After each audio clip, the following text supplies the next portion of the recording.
अभिभावक अपने बच्चों को शिक्षण संस्थानों में भेजते हैं ताकि उनका भविष्य बदल सके, उनको एक अच्छी ज़िंदगी दे सके। लेकिन क्या उनको ये पता होता है कि वही शिक्षण संस्थान बच्चों का भविष्य ही नहीं बल्कि उनकी ज़िंदगी भी छीन लेते हैं।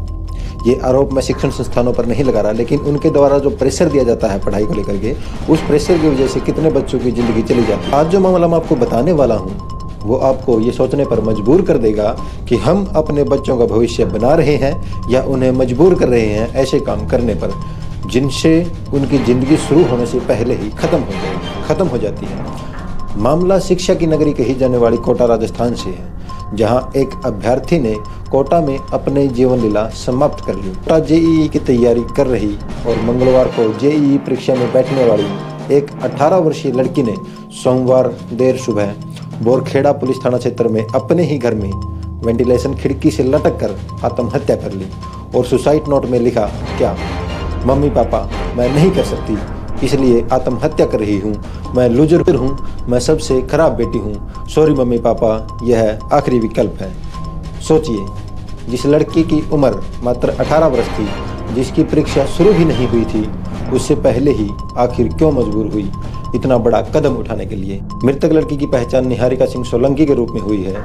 उसके कमरे में नोट बरामद हुआ। क्षेत्र के सर्कल अधिकारी डीएसपी धर्मवीर सिंह ने बताया कि मृतक लड़की निहारिका, जिसकी उम्र मात्र 18 साल थी, अपने परिवार के साथ बोरखेड़ा पुलिस थाना क्षेत्र के अंतर्गत शिव विहार कॉलोनी में अपने ही घर में रहती थी और जेईई की परीक्षा की तैयारी कर रही थी। उन्होंने बताया कि वह 23-31 जनवरी को जेईई की परीक्षा देने वाली थी। लड़की ने सोमवार देर सुबह अपने ही कमरे में फांसी लगाकर आत्महत्या कर ली।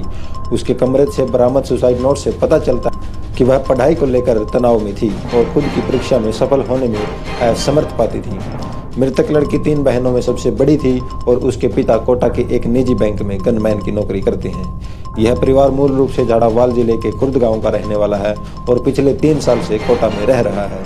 निहारिका 30-31 जनवरी को निर्धारित जेईई की परीक्षा की पढ़ाई के कारण गंभीर रूप से तनाव में थी। पिछले साल कम प्रतिशत आने के कारण वह 12वीं की कक्षा दोहरा रही थी। हालांकि वह पढ़ाई में अच्छी थी और तैयारी के लिए लगभग 7 से 8 घंटे तक समर्पित थी। मृतक लड़की के चचेरे भाई विक्रम सिंह ने सोमवार देर सुबह स्वगृह के बाहर मीडिया से बात करते हुए बताया कि सोमवार सुबह करीब 10 बजे जब उसकी दादी ने घर की दूसरी मंजिल पर स्थित निहारिका के कमरे का दरवाजा खटखटाया तो उन्होंने दरवाजा नहीं खोला। उसके बाद दादी को शक हुआ और उन्होंने परिवार के सभी सदस्यों को चिल्लाकर बुला लिया, जिन्होंने उसे गेट के ऊपर एक वेंटिलेटर खिड़की से लटका हुआ पाया।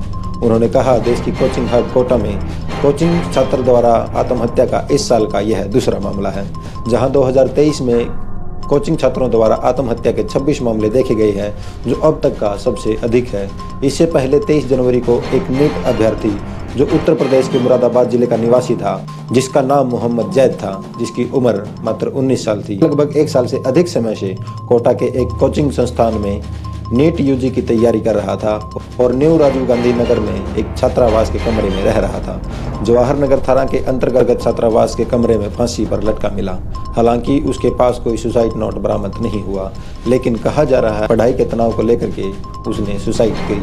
हालांकि सरकार के द्वारा भी बच्चों के तनाव को देखते हुए कुछ कदम उठाए जा रहे हैं, लेकिन हम अभिभावकों को भी अपने बच्चों को समझना चाहिए और उन्हें समय देना चाहिए।